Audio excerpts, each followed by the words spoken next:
I actually missed yesterday, so I guess I have officially failed this challenge, but I'm not going to count it because I did record a video. I just couldn't upload it because I was flying from Phoenix to Chile and I left at 10 a.m. in Arizona. I got here at 6 a.m. today. So I was flying for an extraordinarily long time. I didn't sleep a single second on the plane, so I am exhausted. I can't wait to go to bed. Chile is weird. It is a ghost town here. I know that it is Easter Sunday, but it is a complete ghost town. There's just nobody here at all. It is really, really bizarre. I don't know what to think of it.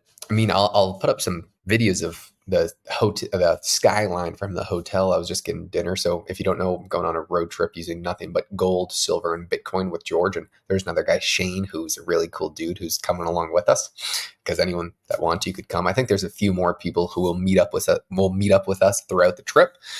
But today, me, George, and Shane, we were kind of just walking around Chile, not seeing anybody, just having some good conversations about investing, some philosophical outlooks on life and where we see a lot of trends going with regards to right now the young smart people are spending all of their time focused on, let's say, crypto, blockchain, social media, investing, Wall Street stuff, things that are all in the service side, not in the consuming goods actual and real physical products. That doesn't increase the standard of living of the overall world. You could put myself in there. I help people with their online businesses. Nothing to do with physical products. It's not delivering wood, which is being made for the crates that is helping forward society in some way. And George was saying when he was a kid, all of their buddies just assumed that by the year 2020, 2030, the world would just be so progressed in so many aspects, but it really hasn't been. The real progressions have been made with the amount of consumer information that we have, with the information at the touch of our fingers, with online presence, with entertainment. We have more entertainment now than any king has ever had in history, just from the touch of our fingers for free. But our standard of livings are actually not up at all. And then how tough young people have it. Just think about it. To get a good job right now is virtually impossible.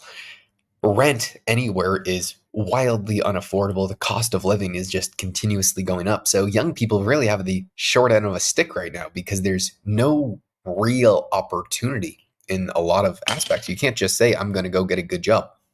I remember my dad, he got a job working for Verizon, which was a fantastic job. It had good benefits. They did a good 401k match. He was making good money that could support a household, or not quite. My mom had a part-time job.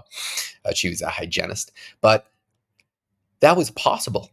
And now that is feasibly not possible to support a family on. It's just the reality of the situation. So that leaves people gambling on the stock market, on meme coins, on crypto, and it makes rational sense. If you think about it, it makes sense that people think their only real hope is getting some sort of lottery ticket. Because let's say you spend $10,000 on the next Dogecoin, hoping that it 20x's. That $10,000 is not going to change your life. But if Dogecoin 20x's, that will have a material impact on your life, where nothing else really will, because there's no real opportunity.